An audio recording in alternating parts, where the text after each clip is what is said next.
Good morning, students. Today we are doing question answer of lesson number 3, atoms and molecules. Question number 1. 0.24 gram sample of compound of oxygen and boron was found by analysis to contain 0.096 gram of boron and 0.144 gram of oxygen. यहाँ आपके पास एक compound है, उस compound की कितनी amount है 0.24 ग्राम total amount इसकी। और उस कंपाउंड में कौन कौन से एलिमेंट प्रेजेंट है, ऑक्सीजन एंड बोरोन। और इस क्वेश्चन में आपको ऑक्सीजन और बोरोन की सेपरेट भी अमाउंट गिवन है। बोरोन हमारे पास है 0.096 ग्राम एंड ऑक्सीजन है 0.144 या 0.144 ग्राम ऑफ ऑक्सीजन है। टोटल अमाउंट भी दी हुई है और टोटल अमाउंट के अंदर ऑक्सीजन और बोरोन की अमाउंट कितनी है वो भी दी हुई है। अब आपको क्या कैलकुलेट करना है, you have to calculate the percentage count करने हैं। Composition of the compound by weight. आपको क्या करना है, यहाँ पर आपको काउंट करना है, परसेंटेज को काउंट करना है, कैलकुलेट करना है।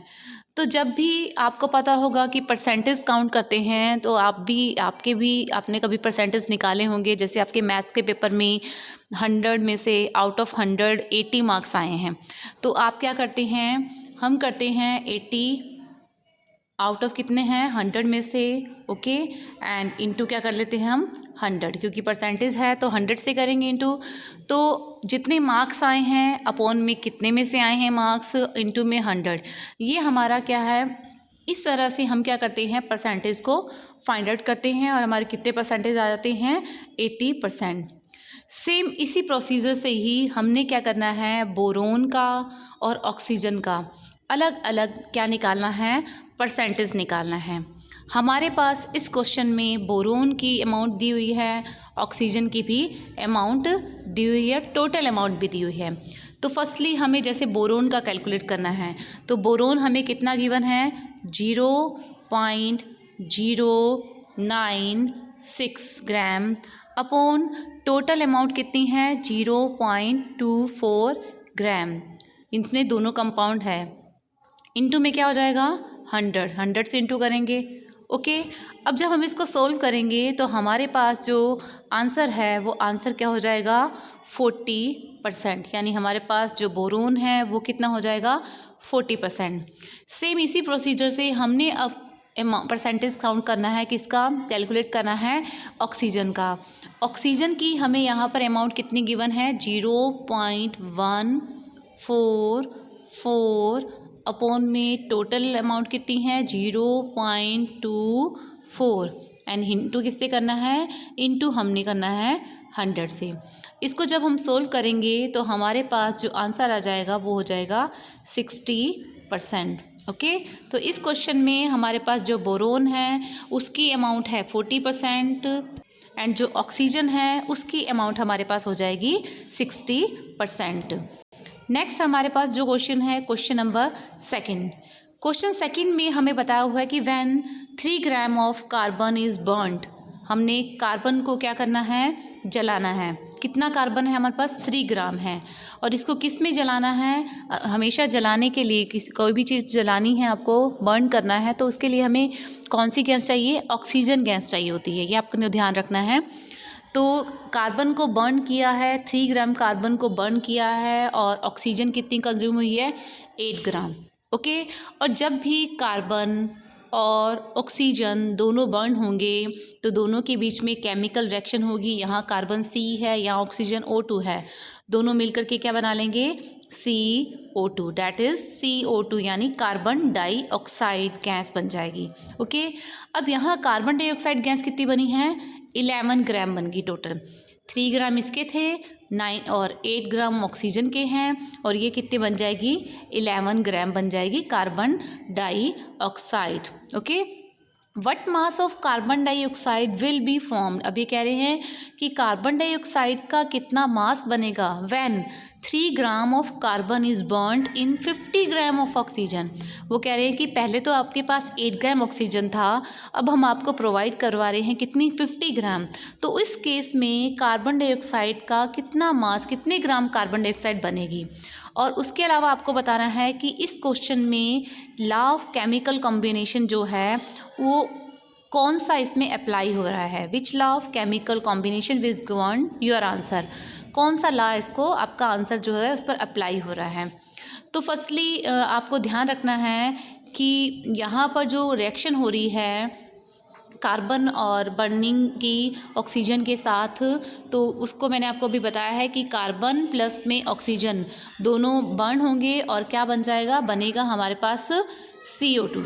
ओके, अब आपको पता है कि जो कार्बन है उसका जो एटॉमिक मास होता है वो होता है 12 एंड ऑक्सीजन का मॉलिक्यूलर मास O2 का क्या हो जाएगा, वो हो जाएगा 32।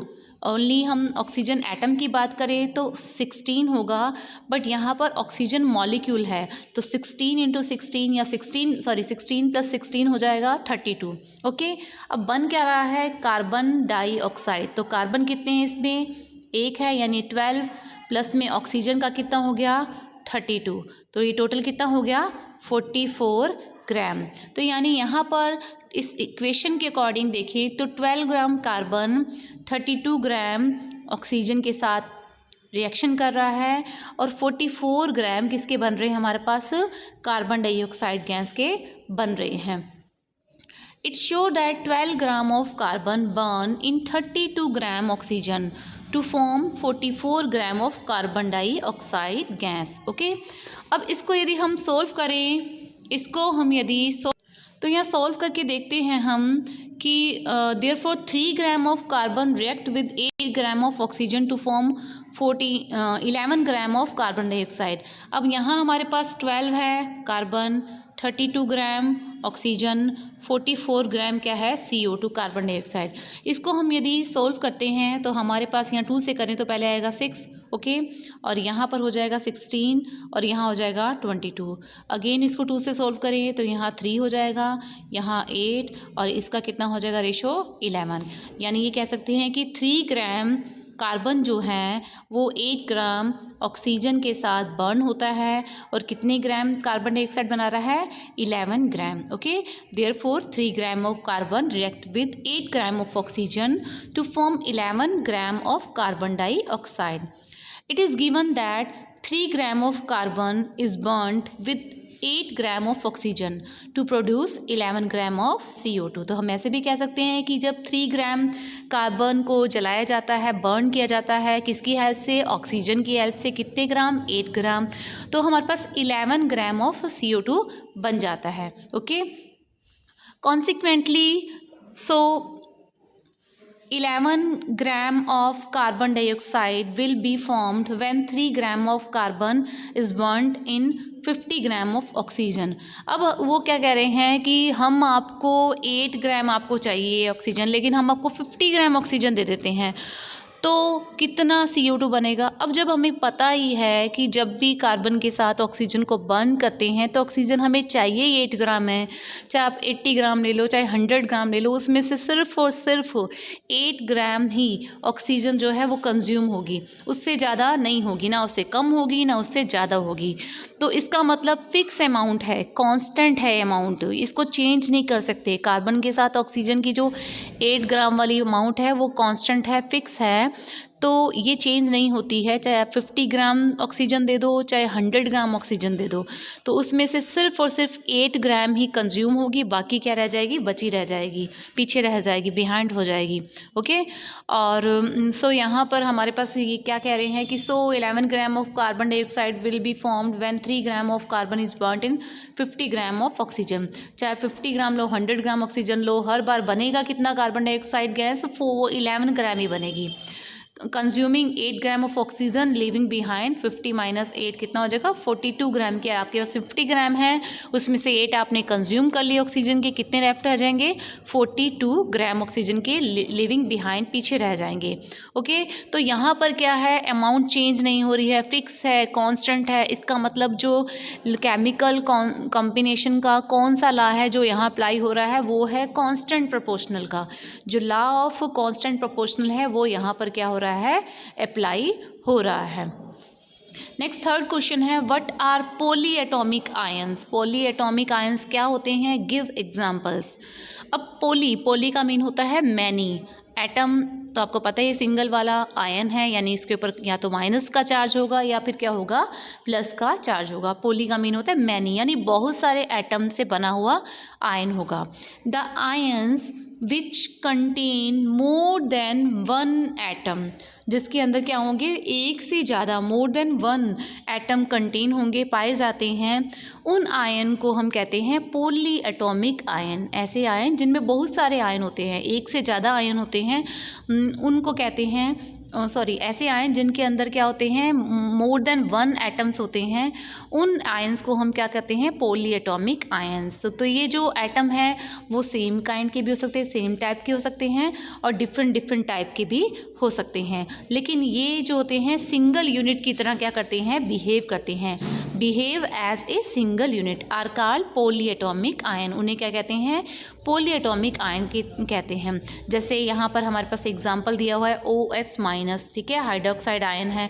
ये क्या है, इसमें दो एटम है, एक ऑक्सीजन एटम है और एक क्या है यहाँ पर हाइड्रोजन एटम है। तो यहाँ दो एटम हो गए, तो इसका मतलब ये कौन सा आयन है, पोली एटॉमिक आयन। ओके, उसके बाद है SO4, इस पर चार्ज कितना है 2 माइनस का, इसका नेम क्या है सल्फेट। तो यहाँ पर एक सल्फर और एक ऑक्सीजन एटम हो जाएगा। ऑक्सीजन के भी कितने हैं यहाँ पर 4 एटम हैं। ओके, नेक्स्ट है CO3 यानी कार्बोनेट, और इस पर कितना चार्ज है 2 माइनस का। और इसके अंदर कौन कौन से एटम है इस पोली एटॉमिक आयन में, कार्बन और ऑक्सीजन। तो पोली यानी मैनी, जिसमें बहुत सारे एटॉमिक यानी एटम्स होते हैं, उस आयन को हम कहते हैं polyatomic ion. Next fourth question है, write the chemical formulas of the following. यहाँ पर आपको केमिकल फार्मूला लिखना है, जो पहले मैं आपको बता चुकी हूँ। मैग्नीशियम क्लोराइड का लिखना है सबसे पहले। तो जब भी हमको फॉर्मूला लिखना होता है तो सबसे पहले हम उनके सिंबल लिखते हैं, जिसका भी आपको फॉर्मूला लिखना है। जैसे मैग्नीशियम क्लोराइड है, इसको आपको इसका फॉर्मूला लिखना है तो आपको सिंबल पता होना चाहिए। मैग्नीशियम का होता है Mg और क्लोराइड का होता है Cl। इसके बाद आपको इसकी वैलेंसी पता होनी चाहिए। इसकी होती है +2 एंड इसकी होती है -1। ओके, अब आपको मैंने बताया था कि अब आपने क्रॉस करना है इसको, ये 2 चला जाएगा इधर और ये 1 हो जाएगा इधर, और जो साइन है इनको आपने लीव कर देना है, इसको देखना ही नहीं है, ठीक है। 2 हो जाएगा Cl के पैरों में और 1 चला जाएगा Mg के पास, और 1 की कोई वैल्यू नहीं, 1 को आप लिखे चाहे ना लिखे 1 ही शो होगा यहाँ पर। तो यहाँ वापस आप इनके सिंबल लिखेंगे Mg, और इसके पास क्या आ जाएगा 1, तो आप इसके लिखें चाहे ना लिखें Mg1 ही है यहाँ पर शो हो रहा है। Cl, और Cl के पैरों में क्या चला जाएगा, यहाँ आ जाएगा 2। तो फॉर्मूला क्या बन जाएगा मैग्नीशियम क्लोराइड का MgCl2। यहाँ Mg कितने हैं 1 है और Cl कितने हैं 2 है। नेक्स्ट हमारे पास फॉर्मूला है कैल्शियम ऑक्साइड का। कैल्शियम का सिंबल होता है Ca, ऑक्साइड का होता है O। ओके, अब इसकी वैलेंसी लिखनी है +2 और यहाँ है -2। दोनों जगह प्लस और माइनस है, ये कट जाएंगे। दोनों जगह 2 है, ये भी क्या हो जाएंगे आपस में कट जाएंगे। तो पीछे हमारे पास क्या रह जाएगा CaO। तो कैल्शियम ऑक्साइड का फॉर्मूला क्या बन जाएगा CaO। नेक्स्ट हमारे पास है कॉपर नाइट्रेट। कॉपर नाइट्रेट का हमें फॉर्मूला लिखना है। कॉपर का सिंबल होता है Cu, नाइट्रेट का होता है NO3। ओके, यहाँ पर होता है 3, NO3 होता है। अब इसकी हमने लिखनी है वैलेंसी +2 और -1 होती है इसकी। प्लस और माइनस आपस में कट गए, अब ये 2 चला जाएगा NO3 के पैरों में। लेकिन ये ध्यान रखना है, ये पूरे NO3 के पैरों में आएगा तो आपने NO3 को ब्रैकेट में क्लोज कर देना है, और यहाँ पर इसके पास आ जाएगा 2 और ये 1 कहाँ जाएगा Cu के पास। तो फॉर्मूला क्या हो जाएगा Cu1 और NO3 ब्रैकेट क्लोज, और इसके पास क्या हो जाएगा 2। तो ये क्या हो गया, कॉपर नाइट्रेट का फॉर्मूला। नेक्स्ट है एल्यूमिनियम क्लोराइड। एल्यूमिनियम क्लोराइड में एल्यूमिनियम का सिंबल है Al, क्लोराइड का है Cl। इसकी वैलेंसी +3, इसकी वैलेंसी माइनस का 1। प्लस माइनस आपस में कट गए, 3 चला जाएगा Cl के पैरों में, 1 चला जाएगा Al के। वापस सिंबल लिखेंगे AlCl। Al के पैरों में आएगा 1, उसे हम शो नहीं करेंगे, और Cl के पैरों में क्या आ जाएगा 3। तो फॉर्मूला क्या बन जाएगा AlCl3। ओके, ये क्या हो गया, एल्यूमिनियम क्लोराइड का फॉर्मूला। नेक्स्ट है कैल्शियम कार्बोनेट। कैल्शियम कार्बोनेट है तो कैल्शियम कार्बोनेट में कैल्शियम का सिंबल है Ca, कार्बोनेट होता है CO3। ये क्या है, पॉलीएटॉमिक आयन है ना, इसको ब्रैकेट में बंद कर दो। पॉलीएटॉमिक आयन्स को अपने ब्रैकेट में क्लोज करना है, जैसे NO3 को किया था हमने। Ca का +2 वैलेंसी है, CO3 की -2। दोनों तरफ प्लस माइनस है, कट जाएंगे, दोनों तरफ 2 सेम है, नंबर कट जाएंगे, क्या बन जाएगा फॉर्मूला CaCO3। ये फॉर्मूला किसका हो जाएगा, ये फॉर्मूला हो जाएगा हमारे पास कैल्शियम कार्बोनेट का। ओके, नेक्स्ट हमारे पास क्वेश्चन है, question number 5। Give the name of the elements present in following compounds. आपके पास कंपाउंड है quicklime, hydrogen bromide, baking powder, potassium sulphate. इनके अंदर कौन कौन से एलिमेंट प्रेजेंट है इन कंपाउंड में, उनके आपको नेम राइट करने हैं। तो सबसे पहले है हमारे पास क्विकलाइम। क्विकलाइम यानी बुझा हुआ चूना होता है ये, इसका फॉर्मूला होता है कैल्शियम ऑक्साइड। ये है कैल्शियम ऑक्साइड, इसका नेम होता है।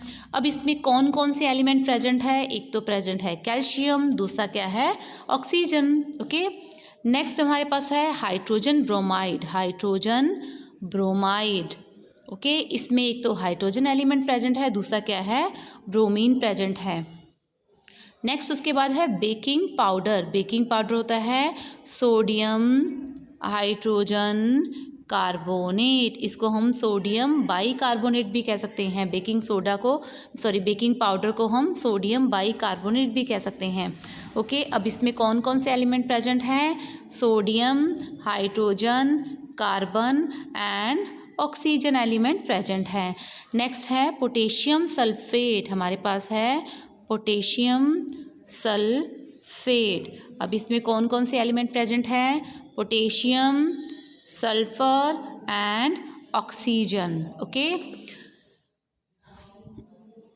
नेक्स्ट उसके बाद अब हमने करना है next question, question number 6। Calculate the molar mass of the following substances. आपको इस क्वेश्चन में जो ये सब्सटेंसेस दिए हैं इनका मोलर मास फाइंड आउट करना है। तो सबसे पहले हमारे पास है एथीन। ओके, एथीन का हमने मोलर मास फाइंड आउट करना है। तो सबसे पहले तो आपको जो एथीन है, एथीन के अंदर जो भी एलिमेंट है, जो भी एटम है, उनका एटॉमिक मास पता होना चाहिए। एथीन में एक तो कार्बन है, एक है हाइड्रोजन। कार्बन का जो एटॉमिक मास होता है वो होता है 12, हाइड्रोजन का होता है 1। अब हमने इसका निकालना है molecular mass, molar mass find out करना है।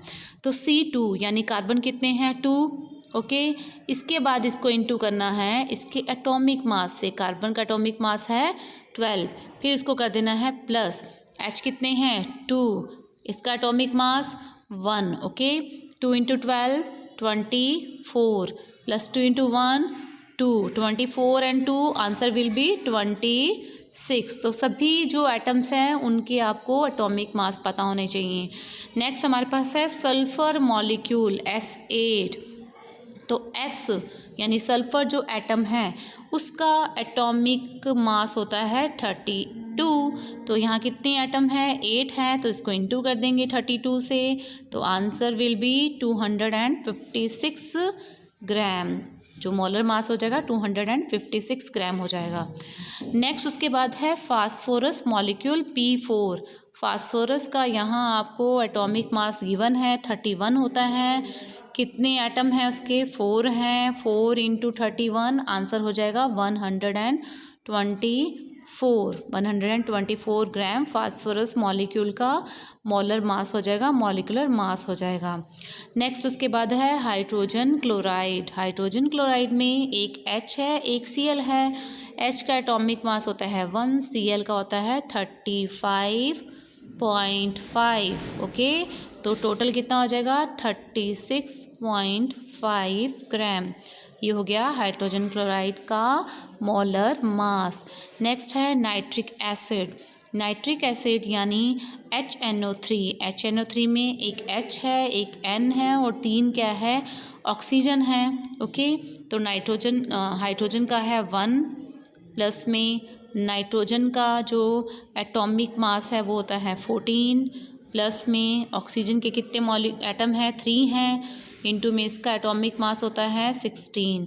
ओके, इसको सॉल्व करेंगे 1 + 14 प्लस में यहाँ पर हमारे पास 48 और 15 दोनों को ऐड करेंगे तो आंसर हमारे पास हो जाएगा 63 ग्राम। तो इस तरह से आपको सभी कंपाउंड्स या सब्सटेंसेस के मोलर मास को क्या करना है, काउंट करना है।